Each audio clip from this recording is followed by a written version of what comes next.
Fala pessoal, tudo bem? Maicon Guerin aqui pela Sonido TV. Hoje nós estamos aí estreando um novo programa aqui na nossa grade, o Boca de Urna. Então toda quinta de manhã, às 11 horas, nós vamos estar aqui falando e pelo nome aí do nosso programa você já deve imaginar sobre o que nós vamos falar. Nós vamos falar de política. E hoje, para começar então esse primeiro episódio, primeiro programa aí, inaugural, eu estou recebendo aqui o Léo da Costa. E aí, Léo, tudo bem? Tudo bem, boa tarde. E, cara, te agradeço. Muito obrigado pelo convite. Vamos trocar essa ideia aí. Na verdade, é ao vivo, pessoal. Bom dia. Bom dia. Bom dia também. Dia. A gente fala bom dia, pois o boa tarde, mas aqui o pessoal olha qualquer horário, né?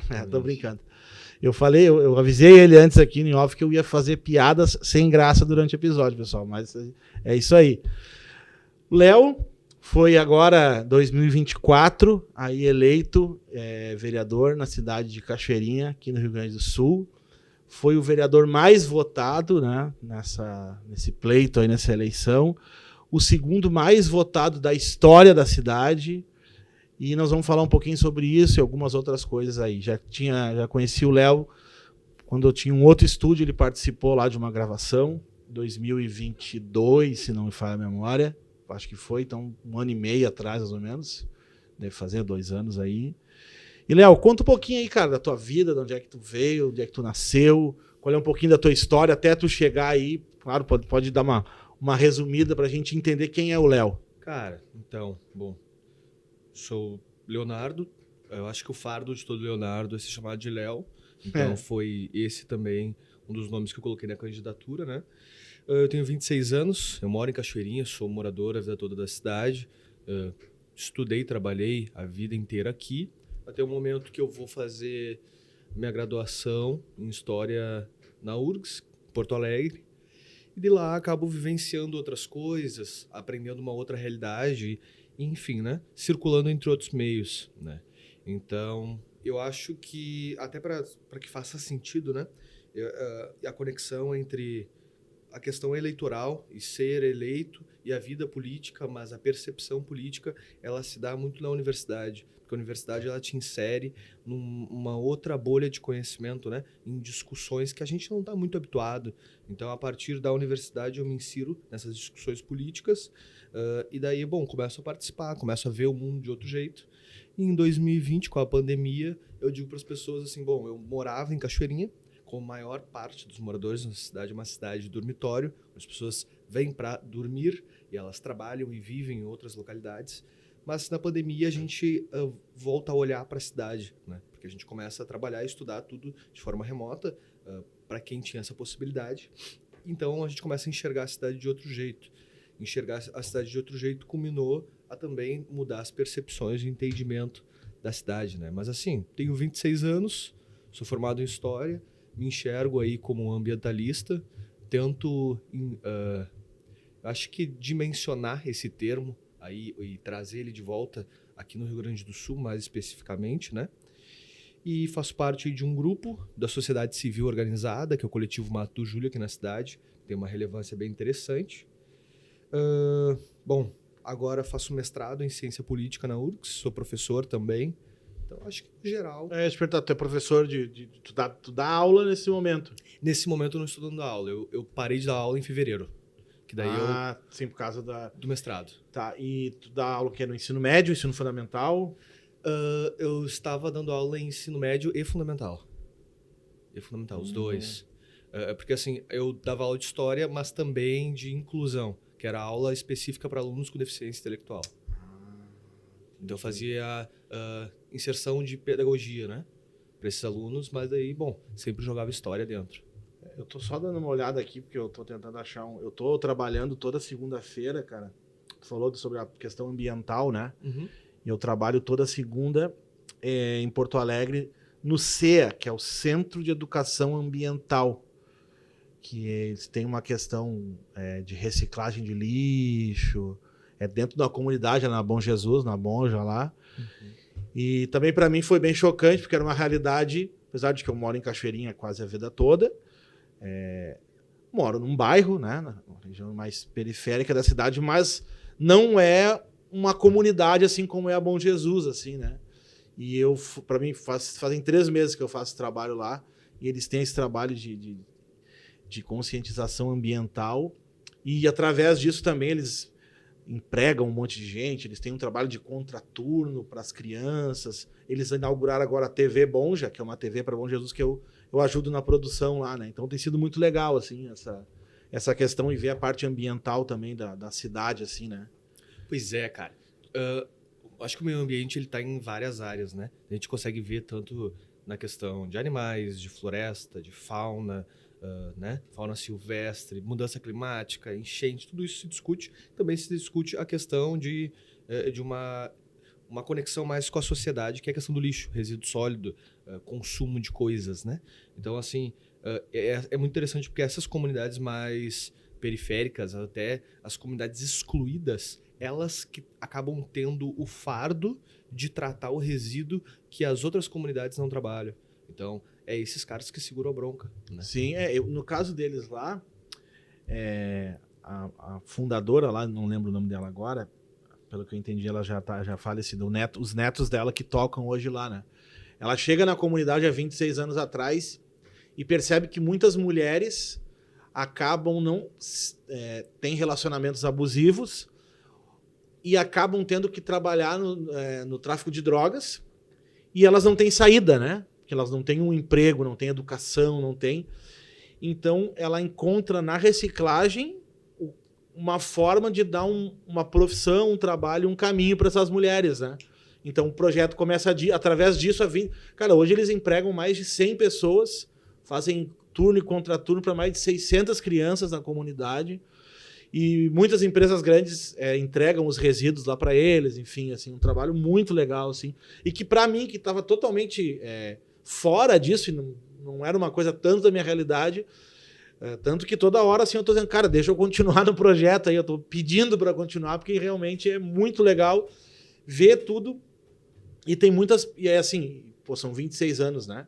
E eles veem muita gente que começou ali e hoje são pessoas que, e só tem alguma coisa, uma dignidade na vida por causa do projeto ali, né? Então isso é muito, muito legal, assim, tá podendo participar disso. Geração, né, de emprego e renda, né? Um trabalho digno dentro, próximo de casa, no bairro onde vive, no lugar onde vive.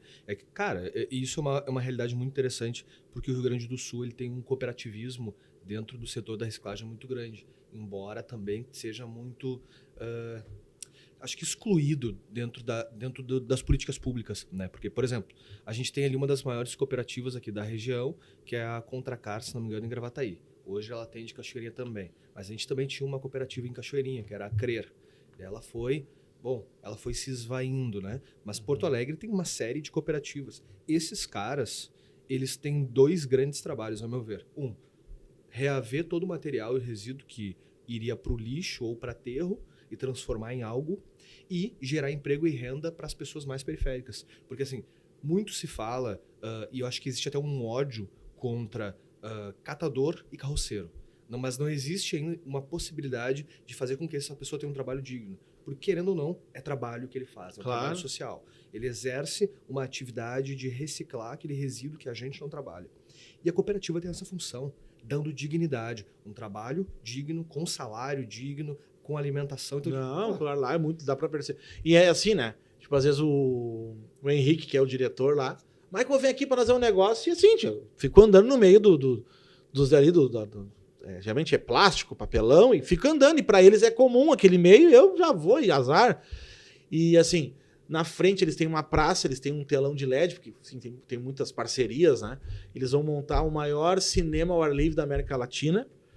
Eles estão fazendo uma quadra, que eles estão chamando de arena, que é para poder as crianças praticar esportes, um negócio profissional, assim. Então é muito legal tu ver aquele ecossistema, aquela forma de viver que eles têm ali, enfim, que é graças realmente à questão ambiental que proporcionou aquilo ali, né? A partir da ideia de alguém. E não é só assim, não é o benefício só da questão ambiental, né? Ou seja, o lixo é reciclado. Social também. É social, né? Tu traz dignidade para mulheres, para famílias, para homens, para todo mundo, para as crianças que poderiam estar marginalizadas ali. Né? No fim do dia, as pessoas têm que pagar conta, né? Eu sempre digo isso assim, a questão ambiental ela é muito linda, mas a gente tem dificuldade de achar geração de emprego no meio disso, assim. Num cenário novo, em um mundo que está cada vez mais mecanizado, falta trabalho, né? E esse trabalho, o trabalho ambiental dentro da separação de resíduo sólido, ele é um deles, né? Ainda mais para as pessoas mais periféricas. Não, muito, muito legal. Cara, assim, vou levantar algumas questões aqui para a gente conversar a respeito da tua vida, da candidatura, agora e tudo mais. Aqui, o estúdio, eu sou quase que o único estúdio da cidade, não temos muitos estúdios e produtoras do tipo do meu aqui, a gente está aqui dentro do Shopping do Vale. Então, o meio político, ele transitou muito aqui dentro, transita ainda, né? E, obviamente, que o pessoal vai comentando dos partidos, dos candidatos, e enfim, né? E aí algumas pessoas comentaram, assim, ao teu respeito, as pessoas falando. E um dos comentários que eu vou fazer, foi assim, primeiro que, eu não sei se tu te surpreendeu com o número de votos, mas todo mundo assim, cara, muito impressionante o número de votos. Mas o que mais impressionou não foi só o número de votos. Foi o fato de dizer, cara, parece que foi uma campanha meio silenciosa, porque tu não via placa, tu não via bandeiraço, tu não via... No dia da eleição, assim, nos colégios, tu não viu um monte de gente militando pelo Léo. E mesmo assim foi a maior votação da cidade, né? Tu também teve essa percepção? Foi proposital essa forma de trabalhar? Como é que tu enxergou isso, assim? Cara, eu acho que assim, tu não vê material porque é uma campanha pobre, né? Então, eu digo para as pessoas, tu pode entrar, todo mundo pode e deve entrar no site do TSE e ver os valores e os orçamentos de cada campanha. Sim. Tu vai ver os valores que os partidos receberam, que as pessoas receberam de entidades privadas, pessoas doaram para si mesmas, e tu vai olhar lá o Léo. O Léo foi uma das campanhas, provavelmente, eu não entrei agora, depois que os candidatos começaram a prestar conta, mas eu acho que o eleito eu sou o mais pobre, né? O que teve a campanha mais barata. Dentro da campanha mais barata tem a grana dos partidos e as granas privadas. Eu fui também o que recebi menos grana dos partidos. Não só em comparação aos outros, mas em comparação aos meus próprios companheiros dentro do meu partido. Sim. O meu principal recurso financeiro veio de uma vaquinha online, que eu fui o único que criei. Eu fui a única pessoa na cidade que fiz uma vaquinha online. Então, assim, não tinha visibilidade porque não tinha dinheiro. Né? Sim. Tu vê caras com muita grana. Não foi proposital, assim, se tinha... tivesse mais dinheiro, teria feito mais grana. É que nem eu lembro muitas pessoas elogiaram assim, nossa, Léo, parabéns por não ter feito o ID Banner, porque isso aí fez uma campanha limpa. Cara, não fiz porque não tinha dinheiro. Eu olhava assim, nossa, que legal o ID Banner, né? Pô, teve um candidato que a Xerin, ele teve aqui, cara. Eu falei, cara, eu tô com medo de abrir minha geladeira e ter um ID Banner teu dentro da minha geladeira. Tá aparecendo tua cara no meu freezer lá, sabe? Onde eu vou, tem um monte de ID Banner teu ali. Eu não fiz porque não tinha realmente, né? Mas assim, sim, o número de votos surpreendeu, né? Nem tu não esperava tanto? Não, ninguém. Eu sempre, em todas as ações que a gente tem, ações sociais, na minha vida mesmo, o cara vai sendo pé no chão, né? Tendo cuidado e tal. A gente sabia que tinha uma expectativa de ser eleito, existia a possibilidade. No dia mesmo, quando fechou a votação das urnas, 5 horas, eu peguei e falei, galera, não vai dar, não vamos conseguir mesmo. O pessoal foi lá pra minha casa. Demorou um tempão em Cachoeirinha pra atualizar, né, cara? O pessoal foi pra minha casa e eu saí de casa. Porque eu falei, não vai dar, eu não vou estar aqui recebendo as pessoas na minha casa, perder, sabe? Daí eu saí, fui correr, fui fazer outras coisas. Depois me obrigaram a voltar pra casa. Mas assim, foi uma feliz surpresa, né? E daí depois a gente começa a tentar calcular por que aconteceu isso. E daí começa a fazer sentido, né? Porque tu começa a encontrar aonde veio esses votos, da onde eles estão, sabe? Então, bom, depois faz sentido. Mas no momento... Sim, tu consegue ter acesso aos colégios e tal, tu começa É mais ou menos isso, assim, tu começa a olhar, bom, onde é que tá? E daí eu particularmente identifico, a gente é a única candidatura que tem trabalho de base na cidade, sabe? Existem os candidatos e os vereadores que eles têm um trabalho de vereador. Tu tem o trabalho enquanto vereador, tu tem o trabalho enquanto membro do governo, enquanto secretário. Mas eu digo trabalho comunitário, existe uma dificuldade em ter. Sim. Porque a nossa cidade tem uma dificuldade em ter trabalho social, né? Mas nisso a gente encontra. A nossa votação está aí. Ela é simples. Algumas pessoas elas vão atribuir a outros motivos. Não, rede social, enfim. A rede social não faz voto, né? O que faz voto é o trabalho social e a rede social ela impulsiona isso. Mas é diferente. Sim. Teu trabalho de rede social era bom, assim, bom no sentido de movimentado, tu tinha uma produção de conteúdo, assim. A gente tem uma rede social para a cidade para nossa cidade, ela é uma pequena novidade, né? Porque as outras cidades, elas têm boas redes sociais. A gente não tem uma rede social política, de fato. É que nem aqui. Sim. Aqui é um podcast que tem a intenção de falar sobre política. A gente tem a carência disso. É carência de certas coisas. Então, assim, só que a rede social em si, sozinha, ela não faz voto. Ela não entrega o que tu quer. Sim. Tu precisa de outras coisas. Então, o nosso trabalho social, de base, de rua, de comunidade, ele que entrega isso, né? Então, esse cálculo que eu vou vendo e vou encontrando. Bom, da onde saiu tanto voto? Saiu de 5 anos de trabalho comunitário. Tá. Um outro comentário que eu vi, os comentários aqui, eu queria que tu... Que foi... até acho que foi a respeito de uma matéria que saiu tua, não sei se teve ali, que foi o fato de ser oposição, né? Um candidato de oposição, mas não uma oposição chata, que só vai contra, mas que quer ser, de alguma forma, encontrar alguma convergência entre o que... A oposição, enfim, né? O que tu pensa a respeito disso? Né? Eu acho que, assim, eu dou muitas entrevistas de TV, porque também é isso, ó, na nossa cidade tem uma carência de visibilidade. E daí os caras, jornalistas, eles encontraram no Coletivo do Mato ali um ponto de, não, existe esses caras que têm um olhar crítico sobre a cidade, mas é um olhar crítico bem embasado. Então eles vão criticar, mas, tipo, não vai sair xingando Deus e o mundo de graça. Né? Sim. Então, eu acho que essas reportagens são aquelas que, tipo... a gente tem a oportunidade de falar qualquer coisa que é no ao vivo. O ao vivo ali, tu pode fazer o que tu quiser. Tu tem, sei lá, 40, 150 mil pessoas te vendo. Então tu tem a oportunidade de, às vezes, eu vou amassar esse cara, só porque eu não gosto dele. Só que isso não faz sentido. Na vida real mesmo, bom, vou fazer isso por quê? Então, não, olha, a crítica ela se dá a partir disso. Eu tenho vários pontos assim para estabelecer. Não, pô. E daí, para mim, teve 2 momentos que um foi com o prefeito Christian, 6 meses depois, eu acho, do Rio Gravataí, que daí eram, acho que 10 minutos ao vivo, assim. E o cara pergunta, olha, isso aqui, foi feito, não foi feito, mas isso daqui é um problema histórico também. Também não vai. O cara não faz. Pô, ninguém nunca fez. Tu diz quando encheu de lixo o rio? Isso, quando tava coberto de lixo. E outro momento, eu acho que foi no ao vivo que teve do Arroio Passins, quando ele começou a desmoronar. A gente fez umas imagens ali do povo catando e fazendo separação de resíduo sólido na margem dele. E também foi isso, assim, cara, olha, existe um problema. É um problema social, ambiental, mas é um problema comunitário. Nunca foi resolvido. Eu vou ali atirar pedra, falar, porque o secretário atual não faz. Nenhum dos outros fizeram, né? Então, assim, eu tenho mais, eu acho que até um pessimismo em relação à resolução de problema. Só que tu não vai pegar e pessoalizar o problema. Porque não é isso. Uma vez eu fiz uma entrevista, cara, logo no começo assim, da minha carreira de entrevistador, e eu não sabia, o entrevistado era uma pessoa meio famosa, assim, né? Eu confesso que eu fui meio despreparado para a entrevista, eu não sabia de que lado da política ele era, e nem sabia que ele ia ser candidato. Então, assim, eu não sabia mesmo. E aí eu fui fazer um comentário, assim, porque qual a minha visão, pensando de forma generalista da política? Vamos lá, vamos supor aqui, tá? Eu não gosto do Léo, vamos supor. Não sou do lado do Léo, não gosto dele. Agora, o fato de eu não gostar do Léo, ou do lado A ou lado B, não me dá o direito de acusar a pessoa por uma coisa que ela não fez. Aí esse cara defendeu, não, porque assim, tava, na época acho que era o Bolsonaro, que era o presidente, e sempre tinha aquilo assim, né? Pô, tudo atribuía a um cara. O cara tem a culpa dele, tem. Não é esse o mérito. Assim como o presidente Lula tem. Agora, eu não posso atribuir todas as culpas do universo ao Lula. Assim como eu não posso...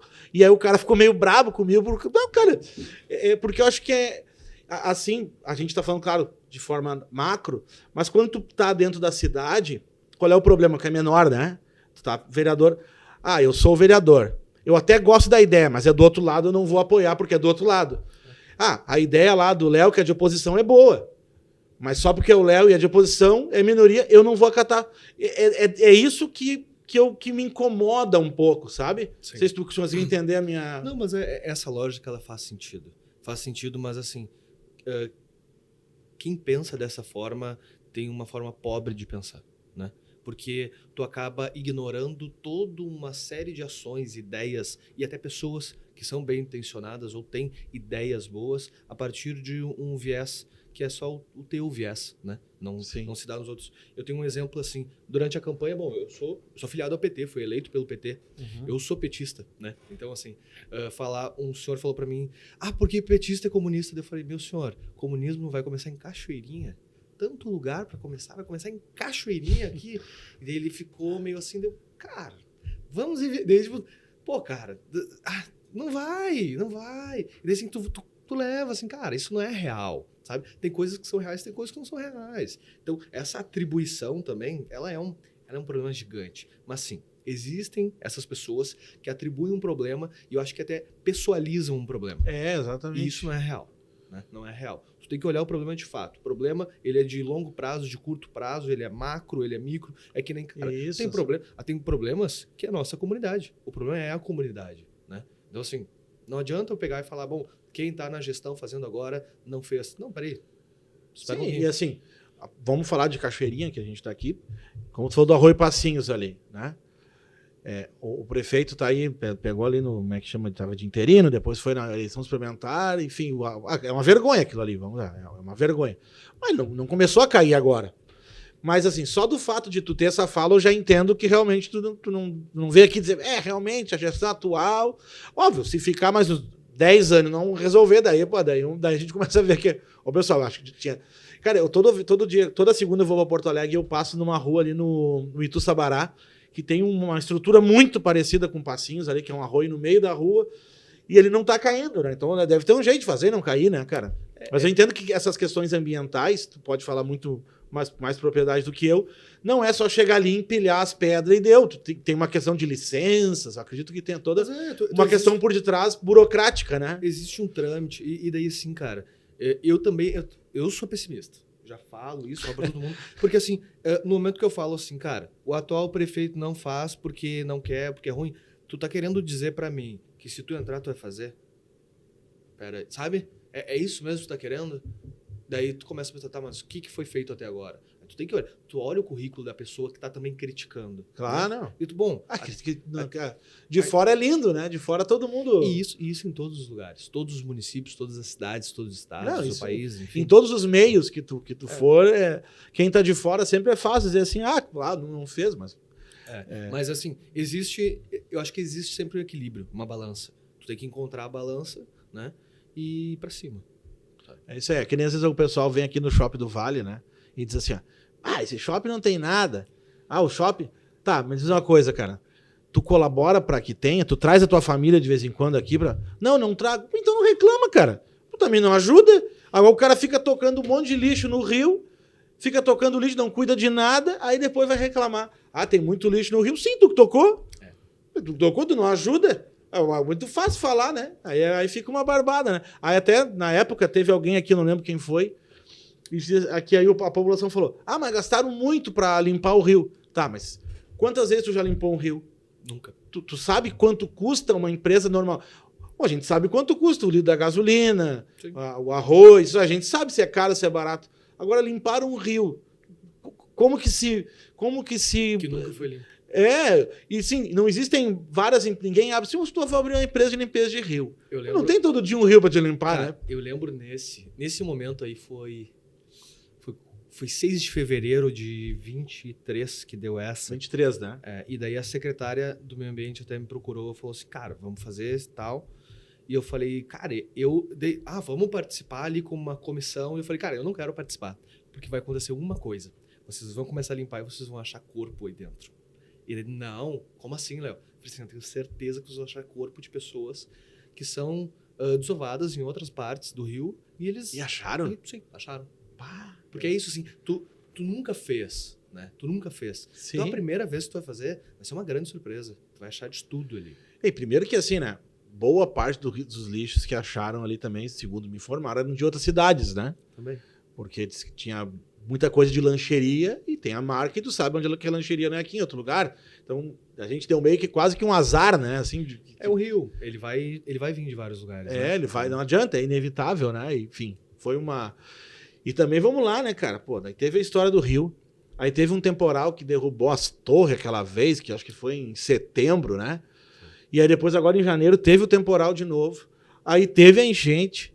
Pô, aí teve a fumaça, mas não temos um minuto de tranquilidade, cara. Não, faz só piorar. Mano, não conseguimos ficar tranquilo, cara. Cara, vai só piorar, né? Sincero, isso é uma das coisas que se fala. Vai só piorar. As questões ambientais. E assim, ó, por exemplo, agora a gente vai ter um verão tranquilo, né? Com ondas de calor. Então a gente vai ter uma sensação térmica que vai variar, enfim, mas a gente não vai ter uma grande seca. Mas o que está se projetando aí para o resto do ano, que é ou chuvas intensas e momentos de seca pontuais, que vai faltar água, que vai encarecer alimento. Então, da mesma forma que quando tem chuva e alaga, então o caminhão não consegue deslocar, aumenta o preço da comida. Claro. Quando tem seca, aumenta o preço da comida. Mas, cara, agora é variação e isso daí é para sempre agora. Não tem muito para onde correr. Sim, aí e assim, eu não sei também, né? Essa é uma informação muito técnica, ambiental, que eu não tenho, mas me parece que é quase irreversível, ou se tivesse como reverter, levariam muitos anos, porque não é uma coisa que começou a ser prejudicada ontem, né? Uma coisa, claro, assim, bom, também não, a gente não pode dizer, bom, já que o problema está aí, não, a gente tem que fazer alguma coisa, isso é óbvio, né?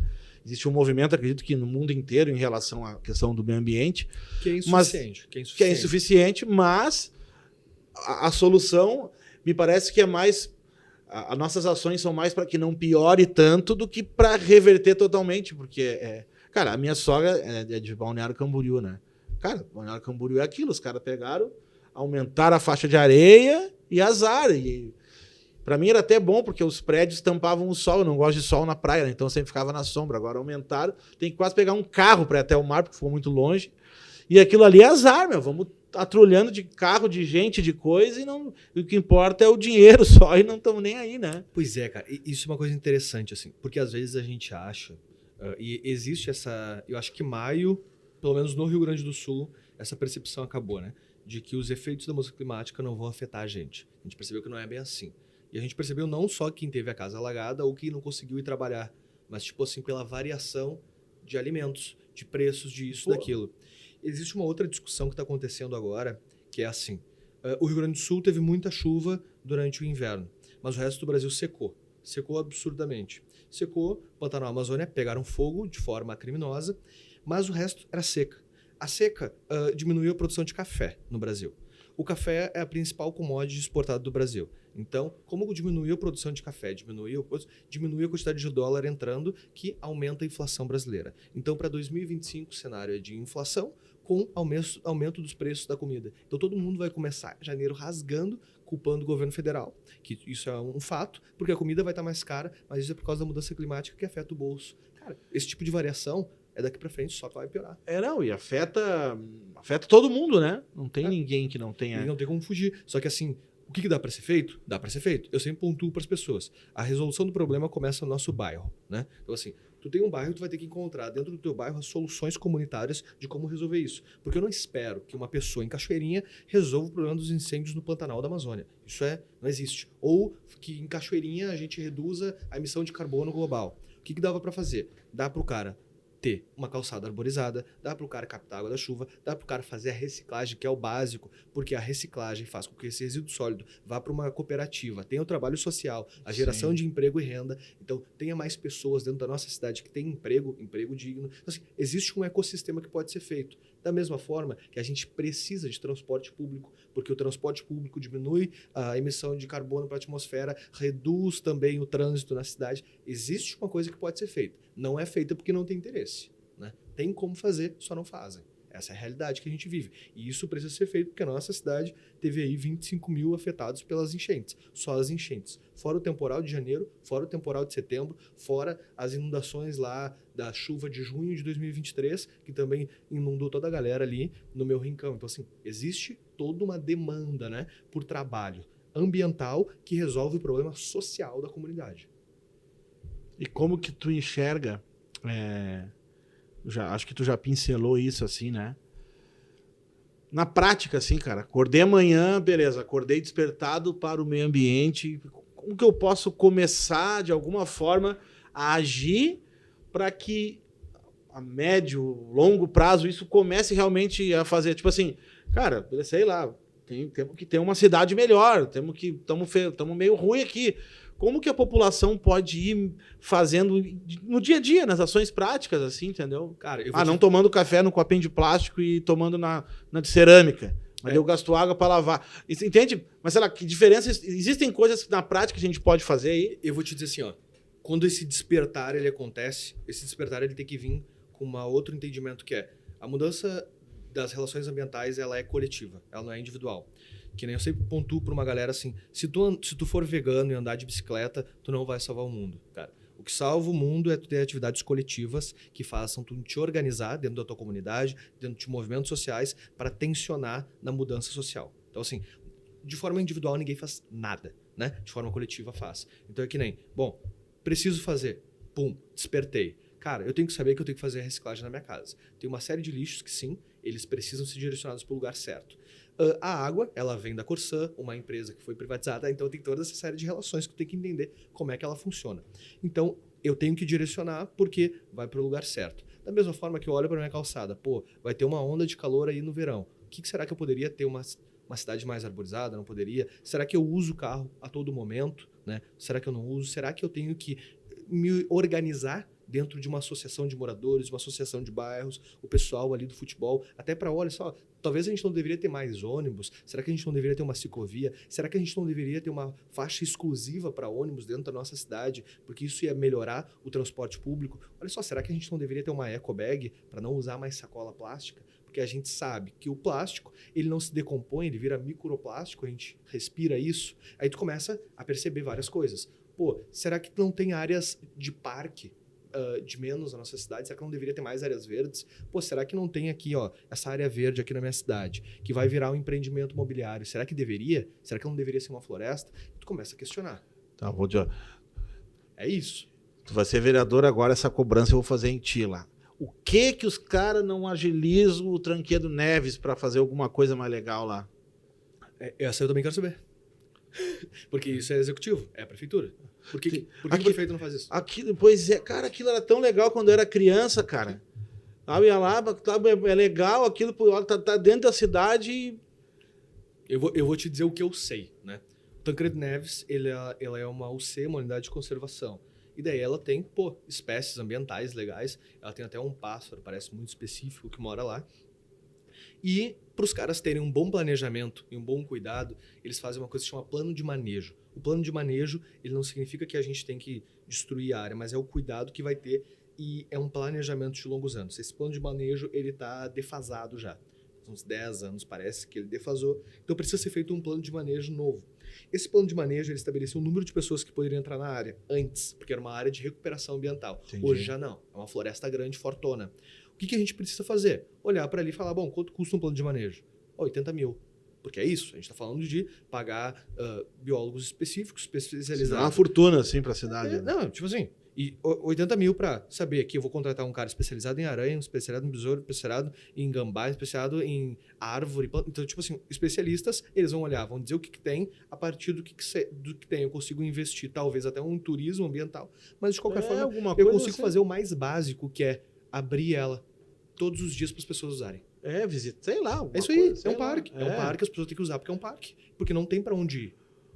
Cara, e tu falou outra coisa ali, né? De ciclovia, de bicicleta. Sabe que as cidades, assim, tipo São Leopoldo, Novo Hamburgo, lá tem muito, assim, vai nas empresas, por exemplo, sempre que eu era cliente de algumas empresas lá, muita bicicleta estacionada, né? Lá já se tem uma cultura muito do cara ir trabalhar e ir de bike. Entendeu? Já é uma cultura ali, já é uma, tipo, de Novo Hamburgo para cima já começa um ar mais interior, mais serra dali para cima. A galera já começa a ter um pouco mais essa consciência assim de bike. Pô, Cachoeirinha, cara, não adianta, apesar das alças que fizeram, freeway, não sei o quê, mesmo assim tem horários que o trânsito é impossível e não tem muito o que tu fazer, porque os carros passam ali e não tem o que fazer. Né? Tentaram aquela ciclovia que era uma ciclovia ambiental, tu concorda? Que um dia nasceu até uma melancia no meio da ciclovia. Imagina, tá andando de bike, daqui a pouco, uma melancia, vou colher. Já corta ali, já come, até um negócio massa também, né? Mas isso se tem, assim, pô, a minha esposa é de Balneário Camboriú, Balneário Camboriú tem toda a questão turística, mas os moradores em si ali, minha esposa acho que nunca pegou um ônibus na vida lá. Sim. Por quê? porque a cidade não é tão extensa, então tu faz muita coisa a pé e muita coisa de bicicleta. Hoje em dia, muito patinete, tem essa questão que evita o carro. Tem muito trânsito porque tem muito... Tá no meio da BR, tem muito turista lá, né? Eu vou te dizer assim, ó, o uso do carro dentro da arquitetura urbana e do urbanismo, ele tem uma outra implicação, que é que tipo de cidade é feita, né? A cidade é feita para quem? A nossa cidade é feita para o carro. Ela não é feita para pessoa. Então, assim, a gente vive numa cidade que não é feita para viver ela, é feita para morar nela e dormir. Então, a gente vive para isso. A gente vive em cidades, nessa cidade hoje, que é uma cidade que ela tá coberta e eclode todos os dias um novo condomínio, condomínios fechados, que tu vai lá, estaciona teu carro, dorme, vai trabalhar, tudo tu faz de carro. Então, a gente tem que voltar a olhar o planejamento urbano. A cidade ela é feita para quem e para que como. Sim, principalmente quem... claro, Cachoeirinha tem muito emprego, né? Tem muita gente que trabalha aqui, mas quem trabalha aqui geralmente não é o cara que mora num condomínio fechado. Geralmente o cara que trabalha num condomínio fechado, ou ele é o dono da empresa ou ele trabalha fora da cidade, né? Existem até pequenos condomínios, né? Existem pequenos condomínios mais singelos, assim. Sim. Só que esses também são feitos só para dormir, não é feito para viver. Claro, porque no momento que a gente cria grandes muros na cidade, é uma cidade que ela não facilita a circulação e a vivência dentro dela. E daí, tipo, eu acho o exemplo ali do Vale dos Sinos, Paranhana, maravilhoso, porque ali tu tem a cultura alemã. A cultura alemã, ela é uma cultura comunitária. As pessoas vivem em torno de si, né? Elas vivem em torno daquela ideia de eu conheço fulano, eu conheço Beltrano, tu é sobrinho de tal. Sim, as famílias têm muita força, né? E isso é interessante porque ela aproxima as pessoas. Aqui a gente distancia elas. Então a gente não vai ter isso enquanto a gente não começar a aproximar as pessoas. E esses condomínios aqui em Cachoeirinha, por exemplo, né, eles estão cada vez mais distantes, assim, né? Eles estão mais periféricos, né? Então acaba se tornando muito longe, assim. Então não tem vivência. Não tem vivência. Então, assim, tu não vai ter. E a nossa cidade é uma cidade pequena, geograficamente. Sim. Né? E tu acha que faltariam mais espaços para uso comum? Sim. É que é isso mesmo. Nós temos o quê? Um parcão, basicamente, assim. E que pequenas. Não dá pra todo mundo. E pequenas praças, mas as praças. Até perto da minha casa ali, cara, eu moro bem perto da Praça da Bíblia. Até uma praça legal, assim, cara. Eu consigo levar eles reformaram, então tem um brinquedinho. Consigo levar o meu filho ali para dar uma. Então sempre tem um movimentinho de pessoas ali, de famílias e tal. Não sei se tem muitas praças assim em Porto Alegre, né? Não, é que assim, quando a gente estabelece e vai criar os bairros e até as ruas, eu sempre digo para as pessoas, tu tem uma coisa na cidade que determina como é que ela vai ser, que é o plano diretor. O plano diretor diz onde é que vai ter casa, onde é que vai ter mercado, onde é que vai ter empresa. Então, esse estabelece. Nessas cidades que são feitas para as pessoas, o que está descrito lá é, olha, a nossa cidade precisa ter áreas de uso comum, que são as praças. Praça serve para isso. Ali, nas cidades alemãs, todo mundo vai para a praça no domingo. É uma coisa assim, todo mundo vai. Quer ver um lugar muito legal que cresceu assim, é Ivoti ali, né? Ivoti, Riozinho. Ivoti, assim, a gente às vezes sai daqui para ir em Ivoti e passar uma tarde lá. Exatamente. Né? Então, cara, tu tem que rever isso. E isso passa pela política pública, que passa pelo planejamento urbano. De tu pensar, que cidade eu quero? Porque não basta eu falar assim, não, eu tô tentando. Tá, mas peraí, não. Calma aí. Tá tentando como? Tá tentando dentro do planejamento, dentro de uma nova ideia de cidade? Porque o que a gente pensa aqui, e essa crítica que a gente faz, de olha, o trânsito tá ruim, ele não vai ser resolvido criando uma rua mais. As pessoas falam, não, o trânsito tá péssimo, vamos criar uma rua nova. Não vai resolver. Para a gente resolver o problema do trânsito. Até melhora parcialmente, de forma paliativa, mas não resolve, né? Por um tempo. Por um tempo. Para resolver esse problema, e é por isso que eu também não pessoalizo os problemas, a gente precisa de uma resolução que vai demorar ali uns 10 anos. Sim, né? Que é um planejamento de cidade. Que cidade tu quer? Porque às vezes fala assim, o cara não fez nada em 4 anos. Não, às vezes estava sendo planejado, estava sendo pensado, mas executar, pensar, são muitas frentes que tem que ser. Às vezes não dá tempo de resolver uma coisa. Vamos pensar em Cachoeirinha, né? É que daí, tipo assim, agora tem as alças da Freeway. Aí tu arruma uma bronca com o comerciante da Flores da Cunha. Agora os carros não passam mais na frente do meu comércio. Sim. Antes eles passavam. Aí tem que pensar nisso. Aí o comércio movimenta a cidade também. Aí tu perde. Aí, é uma droga de estacionar na Flores da Cunha. Então vamos botar estacionamento rotativo. Mas vamos cobrar estacionamento. Mas aí se tu não cobra, o cara vai trabalhar de manhã, ele estaciona o carro o dia inteiro ali, deixa o carro o dia todo, ocupa o espaço que ele não consumiu na cidade, impediu que outro parasse para consumir. Então, assim, é meio ruim agradar todo mundo e achar um meio do caminho, né? É que daí é isso, tu tem que usar E por isso que eu digo que o despertar para a solução do problema, ele passa pela ideia sempre da coletividade. Até que ponto essa minha ideia e esse planejamento ele atinge o bem comum e até que ponto não. É que nem eu estabelecer esse estacionamento rotativo. Vamos falar na real que é a privatização da rua. Né? Tu vai privatizar a rua, tem que pagar para estacionar. Isso é uma péssima ideia, né? Porque tu está privatizando o espaço público.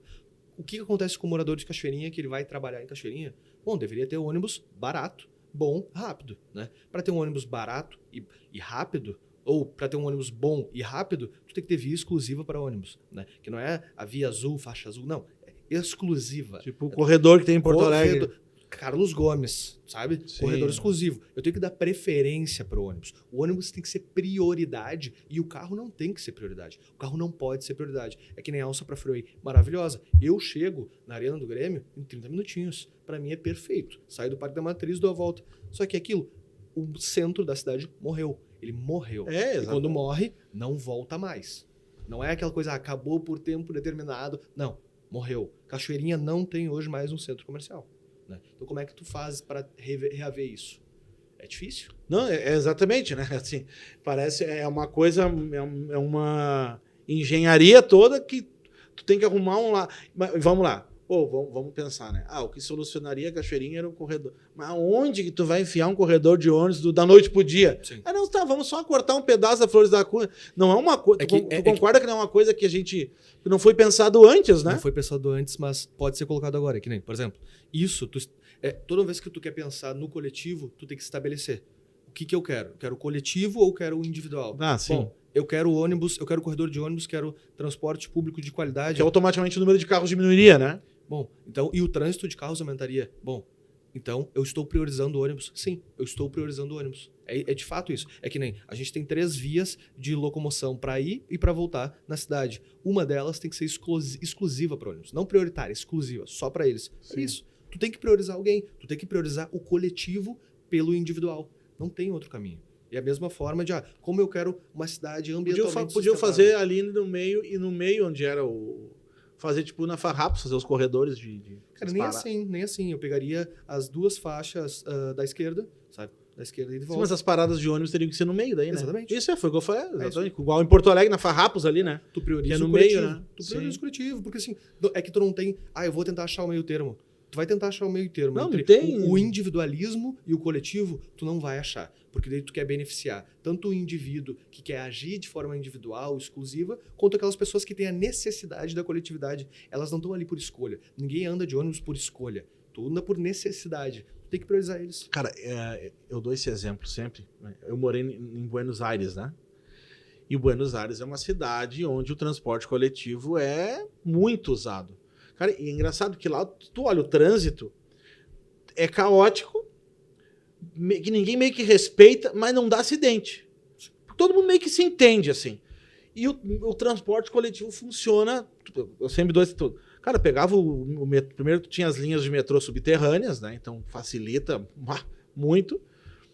Tu pegava, quem tá no metrô de manhã é o cara, é o pobre, né? O trabalhador e é o cara que tá lá de terno, de gravata, de maleta, também usa.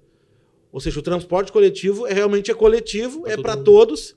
Os ônibus na época eram muito baratos, eram bons e funcionava, tudo funcionava, entendeu? E eu sempre dou esse exemplo que também para mim ele era interessante. Eu pegava, quando eu estava muito atrasado para trabalhar, eu trabalhava bem cedo, eu tinha que pegar um ônibus e eu podia ir caminhando até a empresa. Né? Vou confessar um crime aqui, tá? E às vezes, se eu estava muito atrasado, eu podia pegar um trem, andava uma estação. Como era muito cedo, às vezes não tinha ninguém cobrando o trem. Então eu podia entrar no trem e descer sem pagar. Às vezes eu estava tão atrasado que eu dizia, amanhã eu pago. Azar, eu entrava, descia, pum. O argentino não, porque tinha maquininha de pagar. Sim. O argentino fazia o seguinte, eu posso andar de graça, mas eu vou pagar porque eu não vou roubar, eu vou pagar. Cultura. Agora, isso está incutido na cabeça dos caras sempre. Eu que sou o brasileiro e o jeitinho, beleza. Se eu parar e enfrentar a fila para pagar, eu vou me atrasar no meu trabalho. Então eu corria, azar. Entendeu? Não façam isso, pessoal. É errado. Mas lá, não. Cara, isso para mim sim, era muito chocante. Mas tu podia andar de graça. Não, mas eu vou pagar. Não posso andar de graça. Por que eu vou andar de graça? Eu vou pagar igual. Entende? Mas isso é uma coisa que está tão incutida na mentalidade. E aí, qual é o problema do brasileiro? O jeitinho brasileiro está incutido também na nossa mente. A gente acha que tudo dá para fazer de qualquer jeito. Cara, varia. Porque assim, aí a gente tá generalizando, né? Não, Tipo assim, porque é tá. que nem... Aí mesmo dizer que todo argentino é desse jeito. Ó. Tinha uns malandros igual, óbvio, né? Tipo assim, cara, tu vai encontrar... Só que a pessoa, ela tem que enxergar que deu certo. Pra Claro. ela valorizar. Tipo, cara, deu certo, então eu vou valorizar, porque deu certo, sabe? Então, aquilo assim, pra mim era... Cara, assim, olhar aquilo mudou a minha cabeça. Uhum. Eu tô vendo um cara que podia se aproveitar e não tá se aproveitando. Sim. Não, aquilo ali mudou totalmente o meu posicionamento diante de algumas coisas, né? Mas é nesse sentido, cara. Tu tem que estabelecer a coletividade em prol desses bens individuais e daí, cara, no momento que as pessoas veem que, não, isso aqui deu certo, cara, ela vai entregar o retorno. Porque não tem outro caminho. Claro, claro, tem que se tornar uma cultura, né? Mas a gente vai se acostumando, vai deixando, e aí é um problemaço, né? E a gente caminha no sentido inverso. A gente caminha cada vez mais no individualismo, nesse processo de um benefício individual em prol do coletivo. A gente não está caminhando... Sabe que quando veio a pandemia, que todo mundo ficou recluso, ficou nas suas casas, tinha muito um discurso que era assim, é o novo normal, agora as pessoas vão se tornar mais amáveis, mais... Eu dizia, cara, o ser humano geralmente é intrínseco dele a individualidade. E o seguinte, às vezes se torna uma questão de sobrevivência, eu olho para mim e eu aqui estou vivo, que se dane os demais, né? Para mim, que nem a enchente, houve um movimento de solidariedade, ainda existe, mas é tipo assim, bom, se vier outro eu tenho que me proteger. Me parece que essa individualidade acaba prevalecendo, infelizmente, né? Cara, eu vou te dizer assim, sim, no geral, eu acho que as pessoas não ficaram melhores, né? O mundo não ficou melhor, mas eu não consigo fugir, para mim, do melhor exemplo de coletividade, que é o que a gente tem na nossa cidade, que é o Coletivo do Mato. O Coletivo do Mato, ele nasce na pandemia. Então, ele nasce na verdade, era o meu próximo tópico. A gente está partindo para o final, dizendo a gente falar daquilo que foi a tua voz, a gente falou que é do Mato. Então, fala um pouco a respeito aí. O Coletivo do Mato, ele nasce nesse momento de pandemia, que uma série de pessoas começam a olhar para a cidade e enxergar nela uma possibilidade de ser algo diferente. Então, elas começaram a tensionar e pressionar tanto o poder público quanto a própria comunidade a fazer coisas diferentes.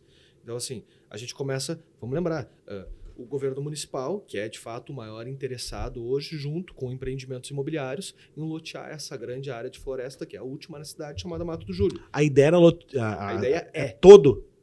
Todo, 100%? A ideia é essa. Quando tu me fala que vai permitir que 6 hectares de 256 se mantenham igual, tu não tá me falando de cumprir lei, tu tá me falando de um interesse. Olha, eu tenho 256 hectares, eu vou deixar 6 intactos? Não, tu vai lotear tudo. Tu vai deixar tipo assim, olha como eu sou bonzinho, né? Tu vai deixar 2 arvorezinhas de pé. Então assim, não, o interesse ainda é esse. O interesse é a última floresta da cidade. A gente não tem outra área verde, a gente não tem uma outra área tão densa como uma esponja de retenção hídrica na cidade. A gente começa a olhar para isso, começa a contestar. Esse grupo é um grupo de pensamento coletivo, de ideia, mas também de ação coletiva. A gente começa a enxergar vários pontos na cidade que existem demandas, começa a tensionar nisso. O grupo se cria e se fortalece a partir disso, né? E eu acho que é isso, com o que eu vejo que são erros do poder público, erros do agente público de beneficiar e priorizar o interesse financeiro individual de alguns em prol do interesse de segurança e saúde coletiva de outros. Porque hoje a gente não fala mais Mato do Júlio como só uma questão de uma área ambiental que é importante. Não, a gente está falando de uma área que teve uma retenção hídrica durante as enchentes, que a gente sabe, a partir de um cálculo tanto da área alagada, da Defesa Civil, quanto do Mapiomas, que ela teria alagado de 2 a 3 mil pessoas a mais, né? Se não tivesse o Mato do Júlio, se ele fosse urbanizado. Então a gente está falando de segurança pública. No momento que tu me fala que tu vai lotear, enfiar concreto e asfalto numa área que segurou uma quantidade assim de água, eu tô falando, bom, tu não tem interesse na segurança da população. Então assim, a gente já está em outro caminho. Só que é isso. O Coletivo do Mato, ele nasce com essa questão, essa demanda. Pessoas interessadas na própria cidade começam a enxergar ela, começam a olhar um cenário de, bom, que possibilidade de mundo a gente quer? E daí a gente começa a pressionar. E o resultado, que daí eu volto, né? O resultado eleitoral, ele é desse caminho, ele vem disso, né? Então, é uma resposta a isso. essas 3.117 pessoas que votaram, elas não votaram no Léo. Elas votaram na ideia que o Léo defende. Sim, sim. Pode colocar qualquer outra pessoa ali, qualquer outro rosto, não vai fazer tanta diferença. A ideia é o fundamental. Então, essa era a minha principal preocupação na eleição. Eu nunca tive a preocupação de ser eleito ou não ser eleito. A minha principal preocupação, e a minha psicóloga é a minha principal... Ela está aí para comprovar isso, que eu falava isso para ela. Minha principal preocupação é a ideia vai ser validada ou não. Né? A defesa do mato, enquanto uma ideia, vai ser validada ou não vai? Se a gente receber 100 votos, não vai ser. Se a gente for bem votado, vai ser. Ser o mais votado. Em primeiro lugar, uma votação histórica. Muito acima do segundo lugar, é isso. A ideia funcionou. Até porque, né? Vamos lá. Vamos pegar o Maicon aqui, que, tipo assim, vamos supor... Nem sei quem é o Júlio, né? Uhum. Não sei do que se trata. Aí vem alguém, cara, vamos fazer um condomínio, vamos... Se não tem alguém que me conscientiza da importância daquele lugar, no primeiro olhar eu vou dizer, pô, realmente, eu acho que é uma boa ideia, vai aumentar a nossa cidade, né? Né? Parece, se não tem alguma frente que vai lá e defenda e explique, aí vem outro e diz, não, cara, olha só, nós vamos derrubar tudo aquilo ali, vai gerar emprego, sei lá, qual é a ideia. Se eu não tenho alguém que me traga essa consciência, eu vou realmente, não tem alguém que brigue pela causa, realmente eu não vou parar para pensar, né? Se eu sou uma pessoa desinformada. Eu não sei, isso eu discordo.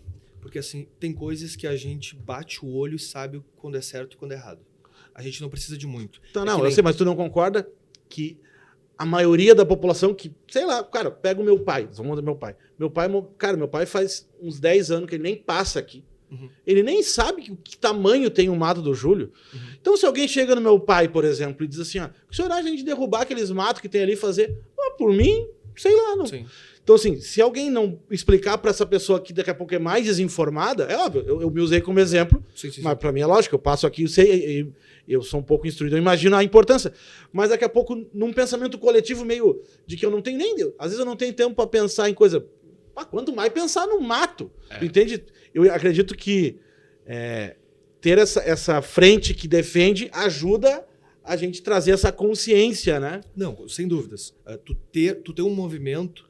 ele vai ativar algo, né? Ativar uma pulga atrás da orelha. De que, isso, é isso aí. Por que tem gente defendendo? Exato, eu acho que esse ponto aí. Acho que esse ponto é... Só que assim, eu separo a defesa em duas questões diferentes, que é quem sabe que existe e quem não sabe, né? Então, quem sabe que existe, não é nem que eu conheço, entendo a complexidade, não. Eu sei que ali tem uma floresta.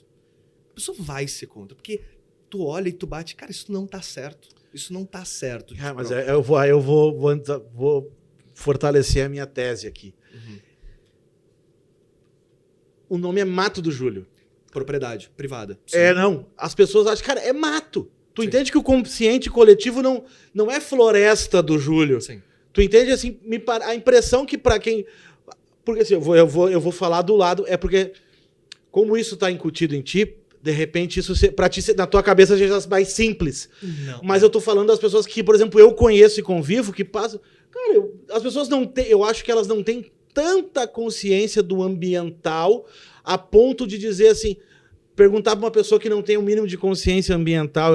Cara, que tu acha esse mato aí? Eu nem sei, cara. Sim. Essa parece, pra minha impressão, ou para as pessoas que eu conheço, parece que essa é a impressão que elas têm daquele espaço. Nem sei, me falaram que tem uma casa ali, mas... Sim. Se derrubar um pedaço e botar prédio, eu acho que parece que esse é um pouco da consciência coletiva das pessoas que se incutiu, assim. Cara, eu vou te dizer assim, ao longo dessa trajetória, a gente, quanto grupo, a gente faz várias coisas, né? Mas até os títulos sempre foram discussões e motivo até de conflito, porque assim, eu vou numa ideia mais... tem um livro muito massa do José Lutzenberg que fala sobre jardins, do jardim à floresta, uma coisa assim. E daí ele fala sobre o termo mato, né? Que o mato é o que cria na calçada, a gente arranca, né? Mato é o que a gente não gosta, mato é o que incomoda. Uhum. E floresta, natureza, mata atlântica, enfim, é o que a gente trata como preservado. E eu, cara, isso é uma ótima ideia. E daí naquela época eu trouxe a ideia de a última floresta, que de fato eu olhei, bom, cadê? Eu olhei no Google Maps, tá, tem algum... Não tem, então é a última floresta. E daí, claro, vem o outro lado que é, não, mas mato é muito tri. Existe essa consciência, mas mato, bom, existe a ideia do mateiro, a ideia das pessoas que vivem dentro do mato, as pessoas que é do interior, que gostam de mato. Então existe uma confluência de ideias. E isso é saudável. Eu acho que é saudável para a discussão, mas também encontra pontos que não se encaixam. Mas sim, a gente entender a complexidade das coisas enriquece a gente, enriquece a comunidade, enriquece o saber coletivo. É importante tu saber. Porque se o cara sabe, dá até um orgulho. Tu entendeu? Para mim, dá um orgulho. Dá um é que nem, orgulho. tipo assim, eu sou historiador, né? Claro, todo mundo, um monte de gente me fala que eu sou biólogo, não sou biólogo, outra da questão ambiental. Acho que o meu maior orgulho é o meu trabalho que eu fiz de patrimonializar e entregar uma proposta de patrimônio cultural para o IFAM, né? Isso é uma coisa complexa no cenário brasileiro, que é como é que a gente torna algo um patrimônio material, né, dentro do cenário nacional. Ninguém sabe. E isso não é sacanagem. Quando tu entra em qualquer livro, não existe um guia de como eu transformo esse bem em um patrimônio, né? Porque a gente fala, olha, isso é um patrimônio histórico. Por exemplo, dentro do Mato Júlio tem a Casa dos Batistas, que é de 1814, e uma senzala anexada. Bom, é um patrimônio histórico. Claro. Não porque a lei não considera um patrimônio histórico. Então, como é que a gente faz para transformar? Tu procura na bibliografia e não existe. Isso não existe uma descrição. Existe uma ideia de coisa, porque cada patrimônio tem a sua referência. Então eu fui até as missões jesuíticas. Eu fui lá, conversei com o pessoal que transformou as missões no patrimônio imaterial e material da Unesco, e falei, como é que faz? Eles falaram, não sei. Eu falei assim, não, irmão, peraí, tu fez o teu doutorado nisso, tu escreveu 450 páginas nisso. Ele falou, Léo, mas eu não sei como é que eu fiz. E daí tá. Aí eu peguei, entrei em contato com a galera lá da Serra da Barriga, que criou o Quilombo do Palmares. E falei, irmão, olha só, tem o Mato Júlio, uma floresta igual Palmares. Palmares é uma serra, é uma floresta, e tem sítio arqueológico, faz sentido. Como é que vocês fizeram? Falaram, Léo, pior que eu não sei. A gente só foi fazendo. Demorou aí um tempo, mas só fomos... Como assim? E daí tu começa a te incomodar com isso. E as pessoas, de fato, não sabem, porque não existe um manual. E daí, nesse meio tempo, eu fiquei acho que uns 4 aninhos coletando dados, coletando informações, conversando com historiador, arqueólogo e tal. Até que a gente fez essa documentação, que é um trabalho historiográfico de, olha, existe esse bem e ele é um bem material, patrimonial por causa disso. Essa parede significa isso. Essa pintura na parede significa isso. Esse telhado é isso. A telha foi feita na perna de tal pessoa. Lá, a gente tinha uma pessoa que vem não um escravizado de tal lugar, mas um africano do reino do Benin. Tal. Então, assim, a gente consegue descrever isso. Esse, para mim, é o trabalho mais rico que eu fiz. E eu entreguei para o IFAM. Né? E se tornou... Aí entra no processo. Quanto dura o processo para virar um patrimônio? No mínimo 5, 6 anos. E se alguém vier te perguntar, como é que tu fez? Tu vai dizer, também não sei.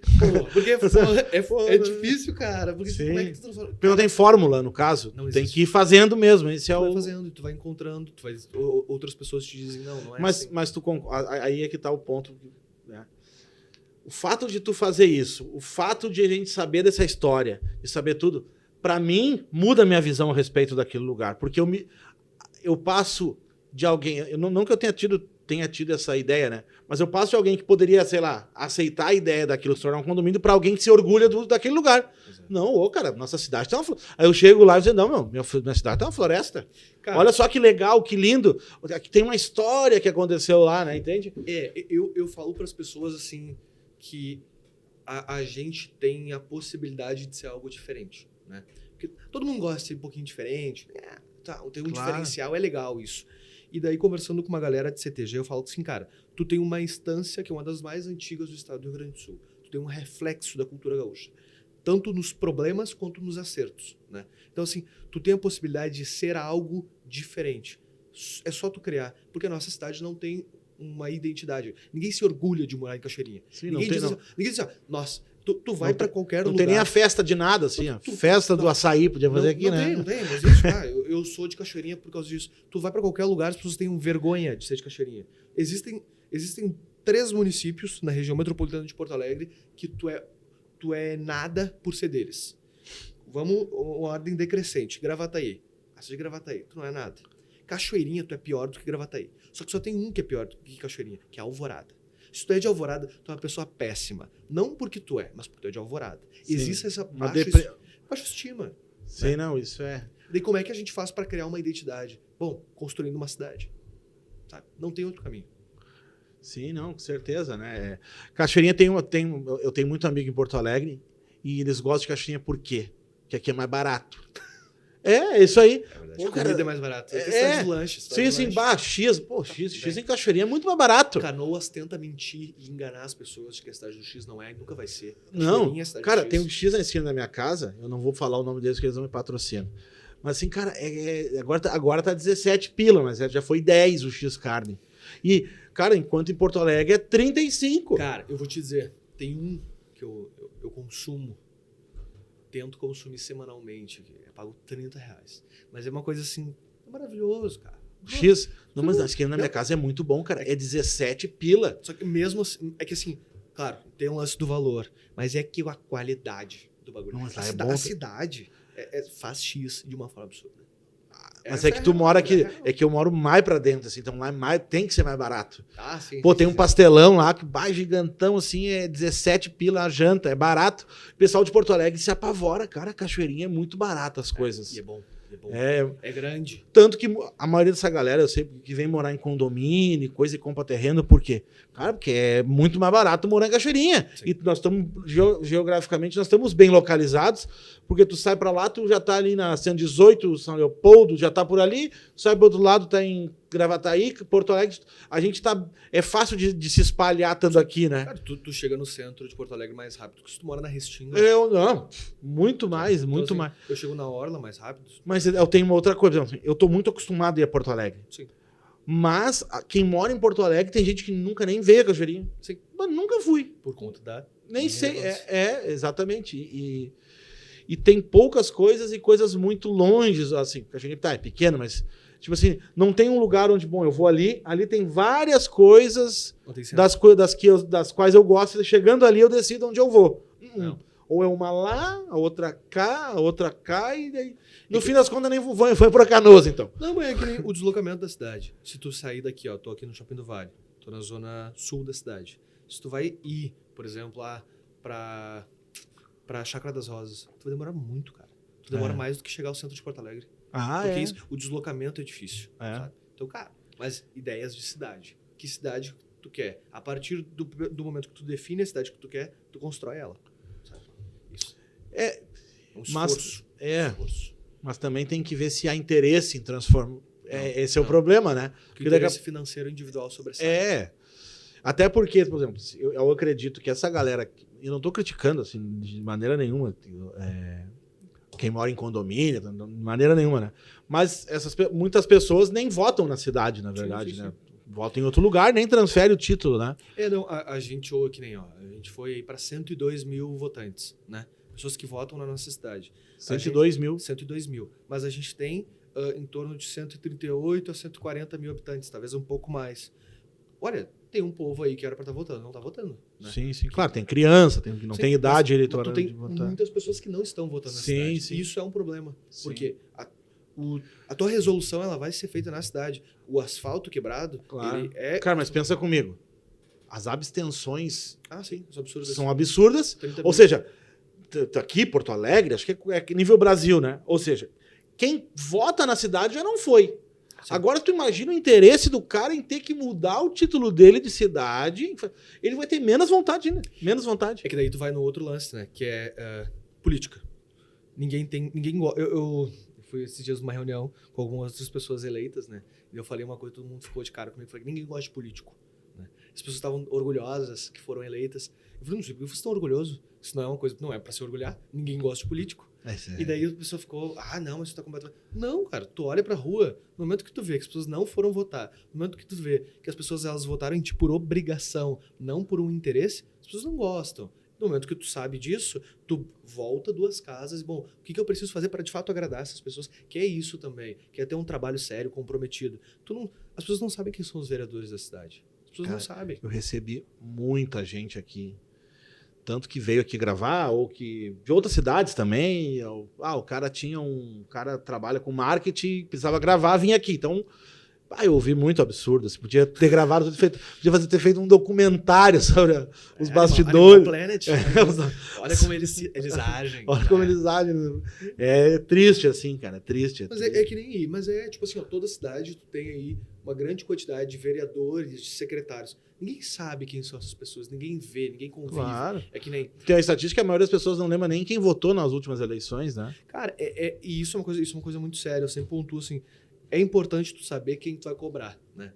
Eu lembro que eu fui eleito, na segunda-feira eu fui comprar uma cerveja e o cara falou assim, olha, se tu mudar, eu vou te cagar a pau. E daí eu, tá bom. Então, assim, ele sabe, porque ele votou, ele sabia que ele tava votando, e daí ele tá sério nisso. Já dá a notícia aqui pra TV Sonido. Vereador ameaçado de morte. e tipo assim, já tá pontuando. Cara, se tu ratear, eu vou te cagar a pau. Então, tu sabe quem cobrar. Isso é importante. Claro. Né? De tu olhar assim, não, eu sei que eu votei nessa pessoa por isso. Se ela desviar do meu voto, que é o que ele me prometeu de fato... Já não recebe o voto na próxima também, né? Exato. E daí, cara, isso é importante. Então é importante pra gente que vota, né? Porque eu também votei. E daí, pra pessoa também entender a cidade onde vive. Só que ninguém tem interesse nisso, porque a política, ela é feita para as pessoas não gostarem. Ela é feita para distanciar as pessoas, né? A gente sabe disso. Então é uma das coisas que nem... Tá, eu sou aí o cara mais jovem ali da cidade. Tenho 26 anos. Tô sempre em todos os lugares conversando, incomodando, enchendo saco de muita gente. E eu sempre falo para as pessoas, tem que gostar de política. Tu não precisa gostar de mim. Eu falava durante a campanha, não precisa votar em mim. A pessoa ficar enlouquecida. Eu falo, não, mas vai votar. Tu ir votar é mais importante do que votar em mim, porque tu vai estar te comprometendo com a tua cidade, com o lugar onde é que tu vive. Sim. Então, assim, a gente precisa se interessar mais, da mesma forma que a política ela precisa mudar. Ela precisa olhar mais para as pessoas e aproximar mais. Só que daí vem o inverso. Se a política aproxima, ela tira os que estão. Porque os que estão não querem que as pessoas se aproximem. Claro. Né? Porque que nem... Olha aqui, a gente tem... O mais votado da cidade foi o que usou menos dinheiro.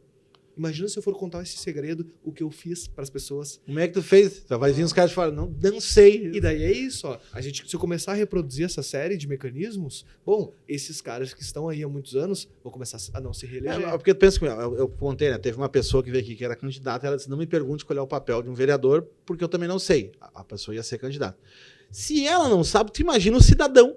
O cidadão não sabe qual é o papel do vereador, e ele não sabe nem que tem que o vereador vai fiscalizar, ele não sabe nem que tem o direito de cobrar o vereador, porque é o seguinte, e o vereador, por sua vez, né, óbvio, eu não estou generalizando, né, mas pensa comigo, bom, quanto menos pessoas souber que pode me cobrar, menos pessoa vai ter mexendo no meu saco, então melhor que eles não saibam, porque daí ninguém vem me perturbar aqui, né. É que isso, e é que nem o lance do voto, ele vai nesse sentido que assim, eu quero fazer voto para entrar, mas não o suficiente para ser conhecido e cobrado, né? Então existe uma estratégia ali. Como é que eu faço para manter nessa posição sem que as pessoas saibam que eu existo e que eu possa... Ou daqui a pouco assim, ó, nem quero ganhar, eu fazendo para conseguir um carguinho ali e trabalhar melhor. Mas isso é interessante porque, em tese, se tu não ganha nada, né? Então, por que existe o cargo para quem não ganha? Isso não deveria existir, né? Não faz sentido existir. Aí tu começa, significa que tem outro problema. Por que o cara que não ganhou cargo? Não faz sentido. Léo, nosso tempo se foi. Quero te agradecer aí, né? Hoje na estreia aí, né, cara? Acho que a gente não podia estrear de melhor forma. Teríamos muito mais assuntos aí. Já te convido para uma próxima aí. A ideia aqui, sempre que precisar, é ter a porta aberta aí, a gente trocar ideias. E prometo que aqui ninguém dá cadeirada. Aqui não vão. Na verdade, nós temos uma cadeirinha já para isso, que é a estofadinha, que daí não machuca tanto também, tá? É um pouquinho mais suave. Te agradecer. Deixa um último recado aí pra galera. De pensar. Recado de qualquer coisa? Um recado aí pra... Cara, participem de movimentos comunitários. Eu sempre recomendo para as pessoas. Entrem em associações de bairro, em grupos coletivos. Pode ser partido político também, pode ser movimento de escola de samba, de futebol, mas participem da comunidade. É só a partir do movimento comunitário que as coisas mudam. Sem isso, não tem. Corta para mim. Feito, pessoal. Muito obrigado por quem nos acompanhou. Divulgue. Acho que esse nosso papo que foi muito válido. Divulgue para que outras pessoas possam conhecer mais aqui o nosso trabalho, conhecer mais o Léo, o trabalho dele, o trabalho relacionado ao Mato do Júlio. E é isso aí. Vamos fomentar a política na nossa cidade, que eu acho que isso vai ser bem importante. A gente pode ter, através disso aí, uma cidade melhor. Tá bom, gente? Até a próxima. Deus abençoe a todos. Tchau.